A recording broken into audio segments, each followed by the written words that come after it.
오늘은 블레셋 땅에서 이삭이 보여준 그 선한 영향력에 관한 말씀을 좀 전하려고 합니다. 이삭을 통해서 블레셋 땅에 나타났던 이런 선한 영향력은 사실 이삭이 완전하거나 아니면 이삭으로부터 출발한 것은 아닙니다. 오늘 본문을 우리가 읽었습니다만 하나님께서 이삭과 함께 하시고 이삭에게 복을 베풀어 주신 결과입니다. 우리 성도님들이 저한테 그런 얘기를 하세요. 조일남 목사님은 복 설교를 잘 안 한다. 오늘은 복과 관련된 설교를 하려고 하니까 여러분 귀를 바짝 기울이시면 좋겠네요. 오늘도 한자리에 함께 모여 예배하지 못한 우리들이지만 이삭처럼 하나님이 우리와 함께 하시고 또 하나님이 우리에게 복을 베풀어 주시면 우리 역시 어디 있든지 간에 세상 가운데 선한 영향력을 발휘할 수 있습니다.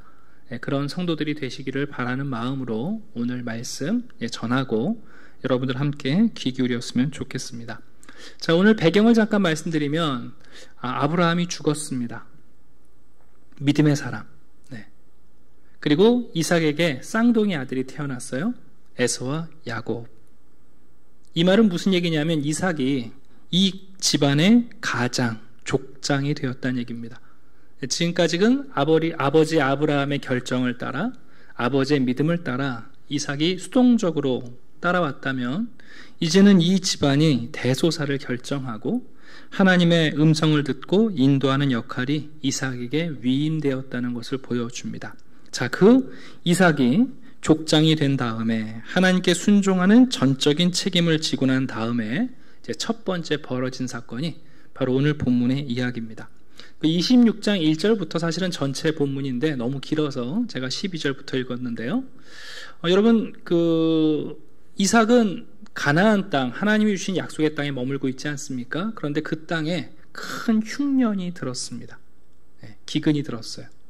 아버지 아브라함 때도 기근이 생겨서 애굽으로 내려간 적이 있는데 당시 이 가나안 땅에 있던 사람들은 대부분 흉년이 들면 전부 다 곡창지대인 애굽으로 피난을 갑니다. 선택의 여지가 없죠. 이삭도 이 기근을 피해서 애굽으로 내려가려고 합니다. 그래서 하나님이 주신 약속의 땅이 단에서 브엘세바까지예요. 그러니까 브엘세바는 가나안 땅의 국경선에 해당돼요. 그런데 이 이삭이 가족들을 이끌고 애굽으로 가기 위해서 브엘세바를 떠나 블레셋 땅에 그랄 지역에 들어갑니다. 자, 그때쯤 되니까 오늘 읽지 않았는데 26장 2절을 보게 되면 하나님께서 이삭에게 나타나셨어요. 여러분, 하나님의 의도는 뭐였냐면 가나안 땅에 기근이 들었을지라도 하나님이 축복하는 이삭의 가족들은 하나님께서 기근이 있는 땅에서 어떻게 먹이시고 보호하시는지를 보여주고 싶어 하셨던 것 같아요. 그런데 이삭은 선택의 여지도 없이 애굽으로 내려가는 것을 보시고 하나님께서 드디어 그랄 땅에서 이삭을 찾아오셨어요. 그리고는 뭐라고 말씀하시냐면 이삭아, 애굽으로 내려가지 말고 내가 너에게 지시했던 땅에 좀 머무르면 안 되겠느냐, 그 말씀을 하시는 거예요. 우리 한번 26장 제가 3절부터 읽어볼게요. 이 땅에 거류하면 내가 너와 함께 있어 내게 복을 주고 내가 이 모든 땅을 너와 내 자손에게 주리라. 내가 내 아버지 아브라함에게 맹세한 것을 이루어 내 자손을 하늘의 별과 같이 번성하게 하며 이 모든 땅을 내 자손에게 주리라. 내 자손이 천하 만민이 복을 받으리라. 하나님께서 이삭에게 약속하시는 거예요. 여러분, 이 약속을 이삭이 언제 처음 들었냐면 창세기 22장에서 아버지와 함께 모리아산에 올라가서 까딱하면 죽을 뻔한 다음에 하나님께서 순양을 준비하여 여호와 이레에 하나님을 계시하신 다음에 아브라함과 이삭이 함께 있을 때 하나님이 이 말씀을 처음 들려주셨어요. 아브라함이 죽었지만 이 약속이 이삭에게 여전히 유효하다는 것을 하나님께서 이삭에게 가르쳐 주시는 거예요. 자, 그런데 창세기 22장을 가게 되면 무슨 말씀이 있냐 하면 아브라함이 그 땅 이름을 여호와 이레라 하였으므로 오늘까지 사람들이 이르기를 여호와의 산에서 준비되리라 하더라. 이 말씀을 하고는 그 여호와 이레가 여호와께서 준비하신다는 거 아닙니까? 그 하나님께서 아브라함과 이삭의 집안을 앞으로도 준비한 삶으로 그들을 돌보시겠다는 뜻이 있는데 단순히 무조건 하나님이 도우신다 이렇게 되어 있지 않고요. 그 22장 18절을 보면 이렇게 되어 있어요. 내 씨로 말미암아 천하 만민이 복을 받으리니 이는 내가 나의 말을 순종 준행하였음이니라 하셨다 하니라 이렇게 되어 있어요. 그러니까 하나님께서 아브라함과 이삭에게 재물을 대신 받으시고 두 사람을 살려서 내려보내시면서 너와 내 민족이 축복을 받을 터인데 그 축복하는 이유 중에 하나가 뭐냐면 너희들이 내 말에 순종해야 된다 하고 말씀하신 거예요. 그래서 오늘 본문 26장 5절을 보게 되면 이삭한테도 말씀하시는 거죠. 내가 너에게 준 땅에 머물러라. 내가 너를 축복하마. 그래놓고 똑같은 말씀을 하세요. 이는 네 아버지 아브라함이 내 말을 순종했기 때문이다. 근데 아브라함의 순종의 내용이 무엇인지 하나님께서 분석적으로 말씀하세요. 내 명령, 내 계명, 내 율례, 내 법도를 지켰다. 그래서 네 아버지 아브라함이 가나안 땅에서 부족함 없이 내가 돌받고 살았다. 그러니 이삭, 너 애굽으로 내려가지 말고 내가 너에게 준 땅에 좀 머물면 안 되겠니? 하고 하나님께서 이삭에게 말씀을 하십니다.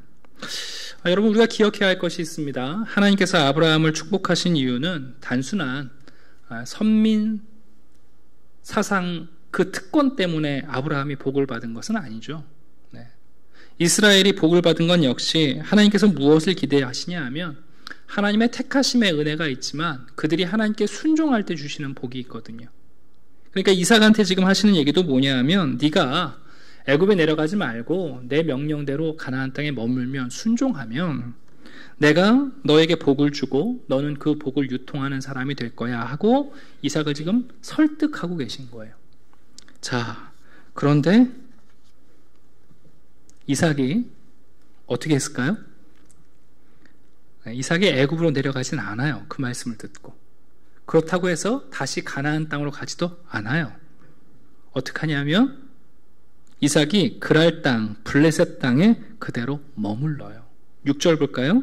이삭이 그랄에 거주하였더니 가나안 땅에 들어가면 지금 흉년이고 기근인데 그러니까 애굽으로 내려가지도 못하고 일종의 경계성 장애를 가진 사람처럼 경계성 신앙인이 되어 있어요. 종종 예수님께서도 그런 말씀 하시지 않습니까? 한 사람이 두 주인을 섬기지 못한다.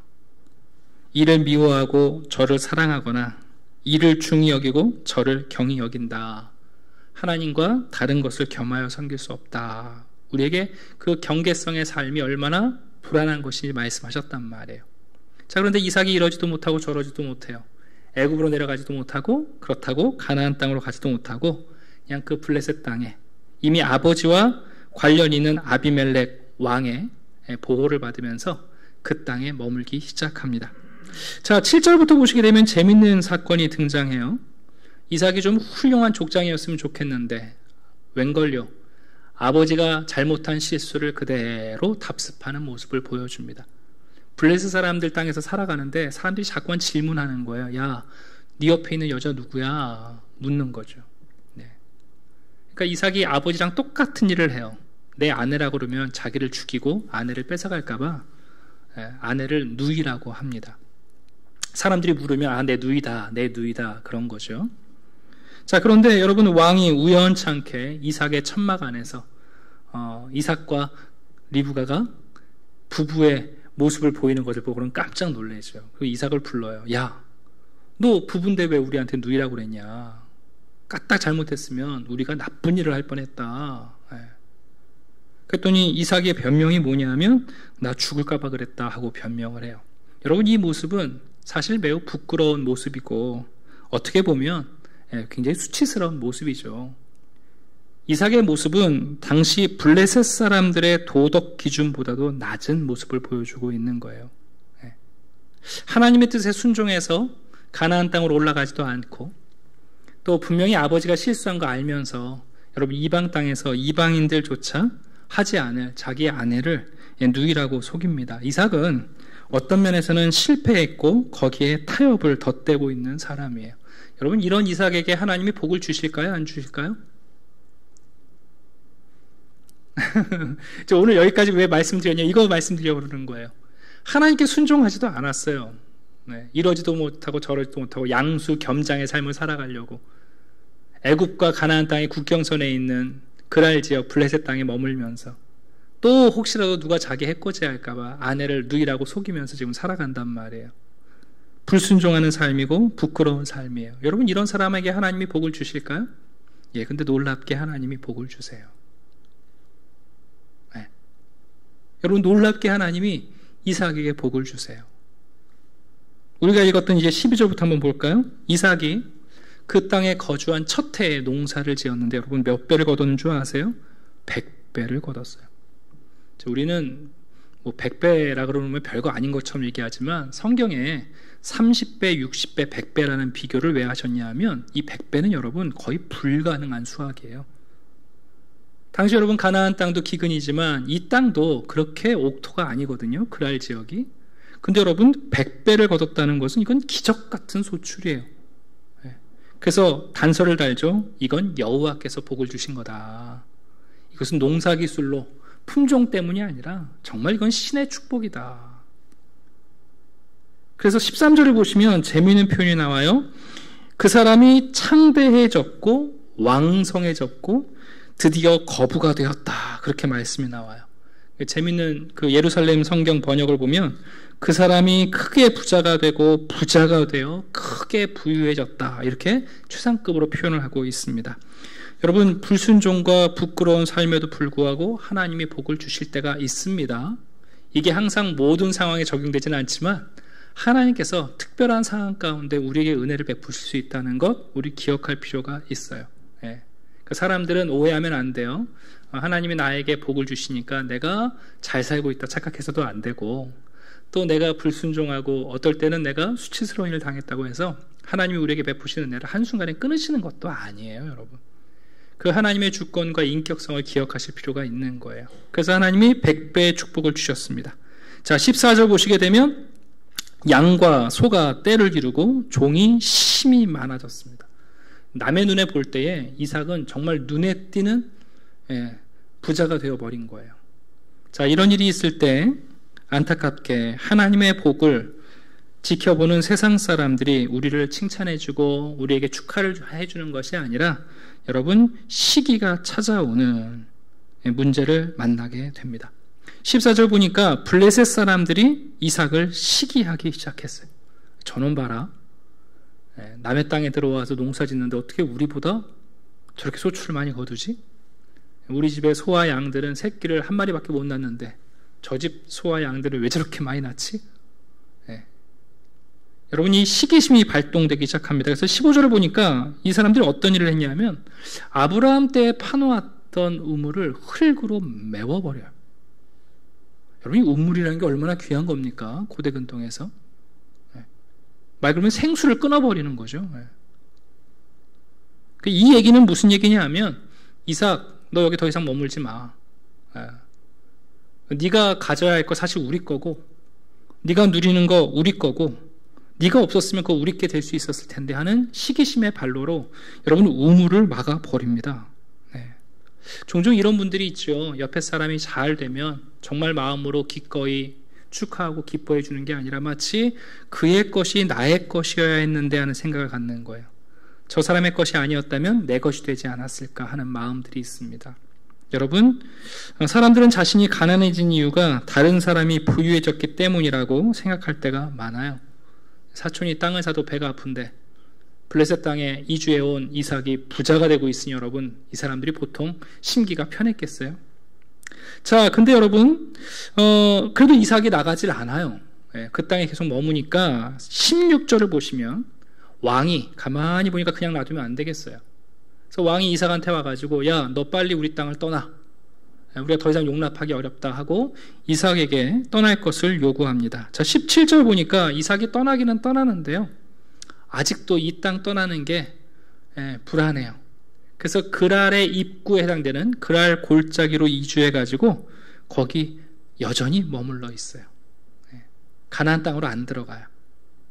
거기에도 아브라함이 이동하면서 팠던 우물들이 있는데 이삭이 그 아버지가 파놨던 우물들을 다시 정화 작업을 하고 그 우물을 다시 팝니다. 신기하게 이삭이 이 우물을 재건하는 순간 물이 쏟아져 나옵니다. 그리고는 이삭이 얘기하는 거죠. 야, 이건 적어도 우리 아버지가 팠던 우물이야. 하고는 아버지의 이름을 붙여서 우물의 소유권을 주장하려고 해요. 자, 그런데도 불구하고 이삭이 이 우물을 파는 순간에 그 우물 가운데 어떤 우물이 있었냐면 19절을 보시면 샘 근원을 얻었다 이렇게 되어 있어요. 여러분 보통 우물들도요, 고대 근동의 우물들은 계속 쏟아나는 게 아니라 어느 정도 그 지하수가 고갈되면 우물이 말라버리거든요. 근데 이삭이 팠던 우물은 이게 여러분 샘 근원에 해당되는 우물인 거예요. 안 마르는 우물이에요. 자, 그랬더니 이 소식을 들은 블레셋 사람들이 가만히 있질 않아요. 쫓아와서는 무슨 얘기하냐면, 야, 이 샘 근원은 네 거 아니야. 이거 우리 거야. 이거 네 소유 아니야. 그리고는 여러분 20절을 보니까 이삭의 목자들과 그랄의 목자들이 다투기 시작합니다. 그래서 그 우물의 이름이 얼마나 분쟁이 심했든지 에색이라고 붙였어요. 저 우물은 싸우는 우물이다. 저 우물가에 가면 싸운다. 여러분 그때 이삭이 어떻게 하냐 하면 그 우물을 양보합니다. 그래, 그럼 니들 가져. 그리고는 조용히 물러나와서 다른 우물을 팝니다. 그래서 신기하죠. 이삭이 땅을 파면 물이 쏟아 나와요. 또 우물을 얻었어요. 그랬더니 여러분 그 우물을 가지고 또 블레셋 사람들이 쫓아와요. 이것도 우리 거다. 그래서 이삭이 신나라고 이름을 붙이죠. 끝까지 나를 대적한다 저들이. 이 우물조차도 내 것이 안 되는구나 하고 신나라고 이름을 붙입니다.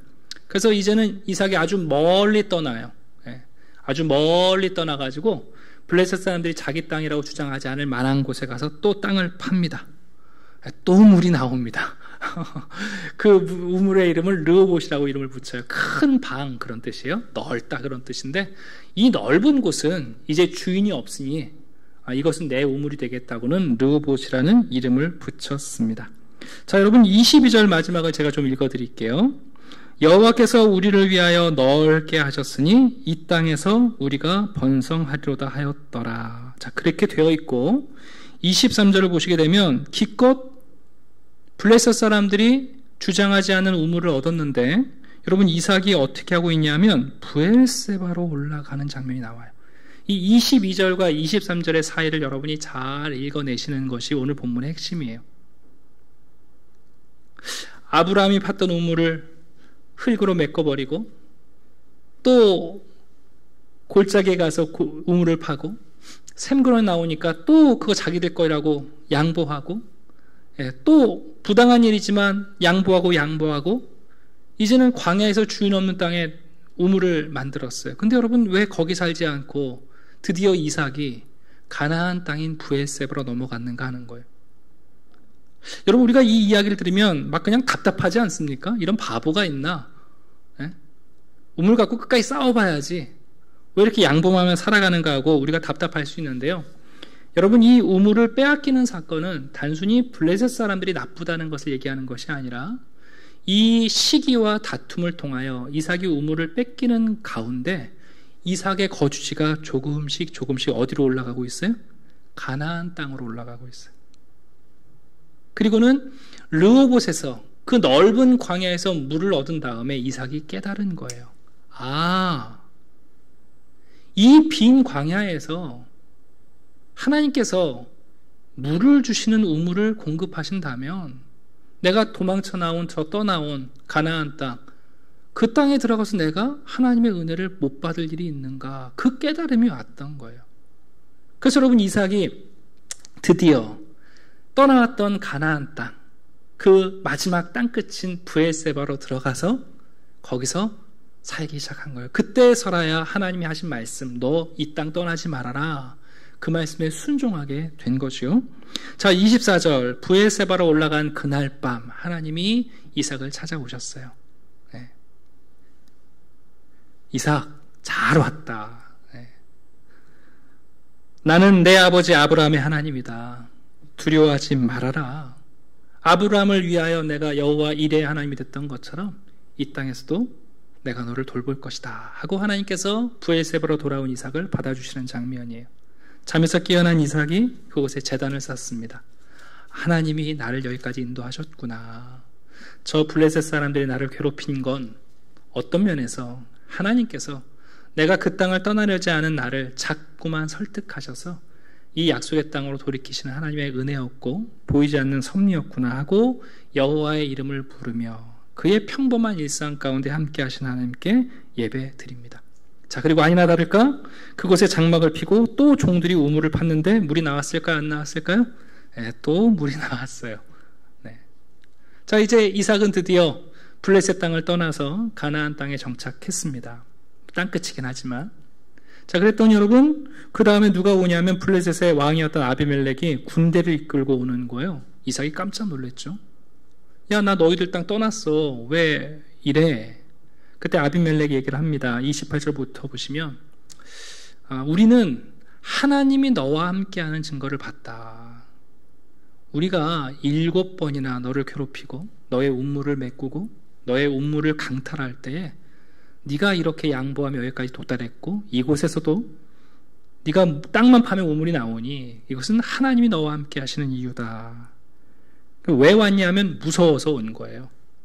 자, 29절 보시면 너는 우리를 해하지 말라.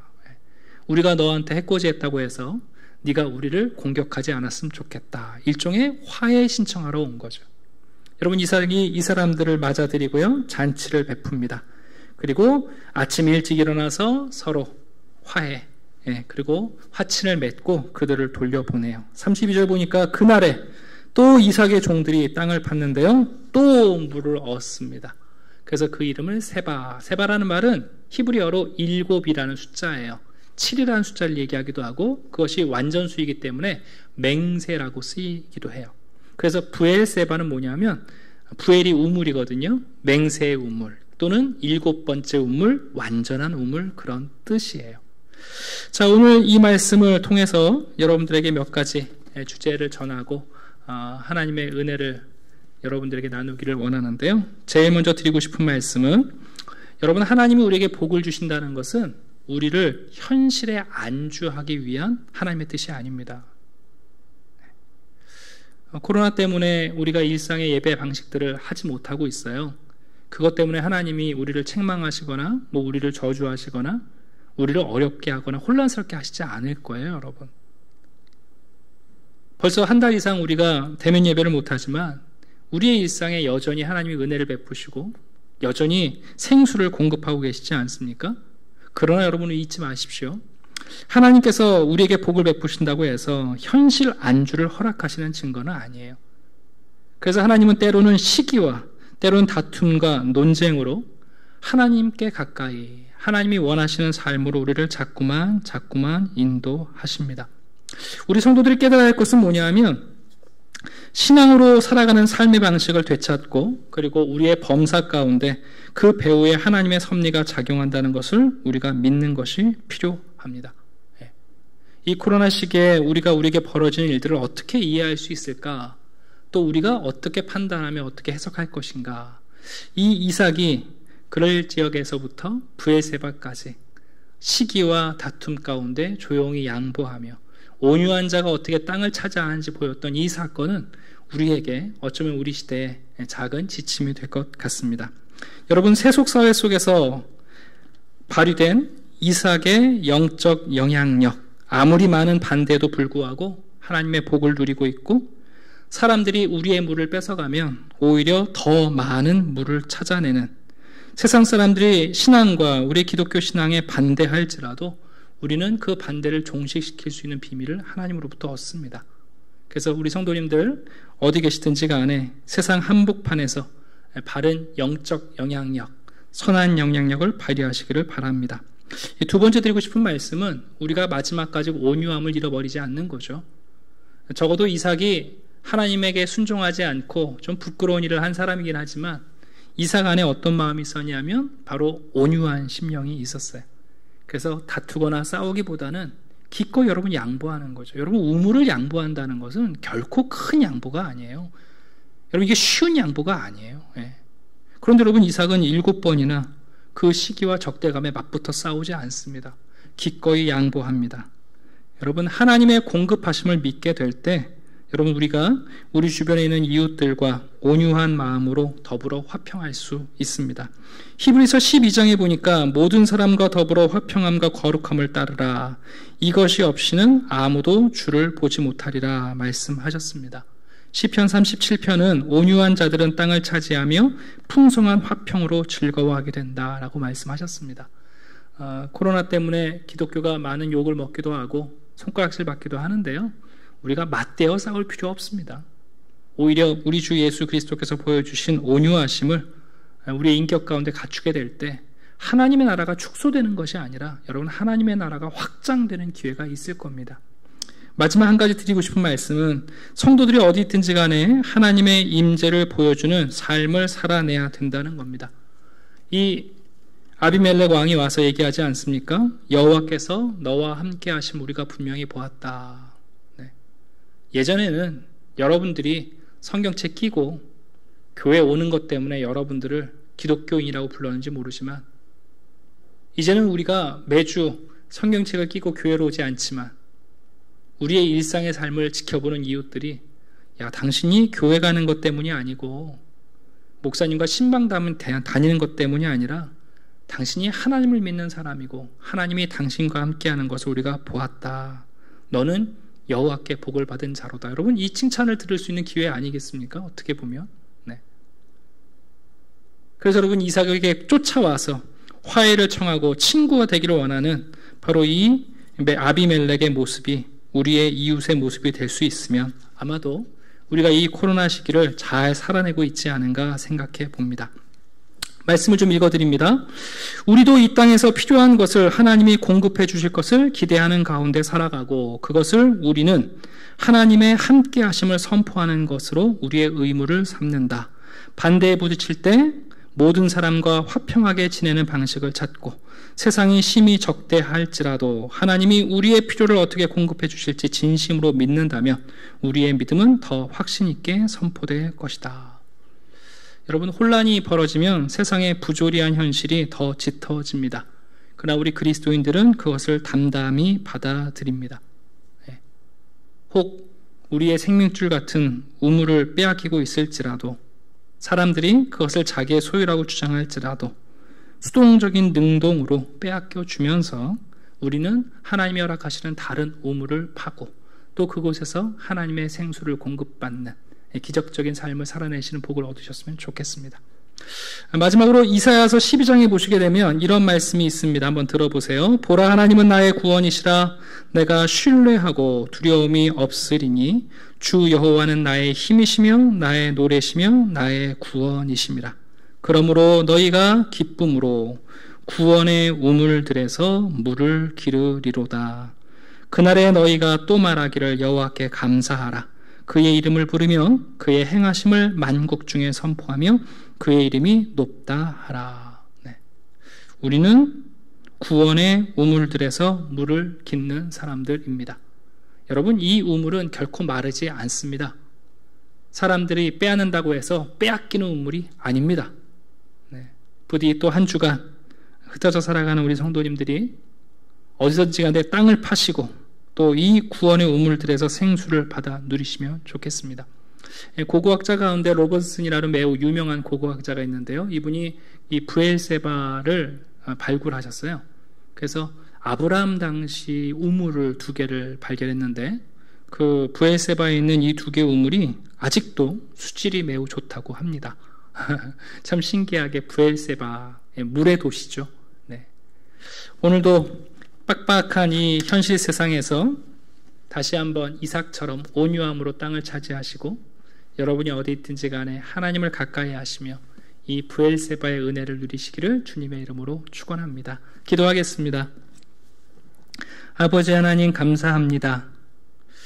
하나님의 복을 받아 누리는 이유, 그것은 우리가 완전하거나 완벽하거나 우리가 탁월하기 때문이 아님을 깨닫습니다.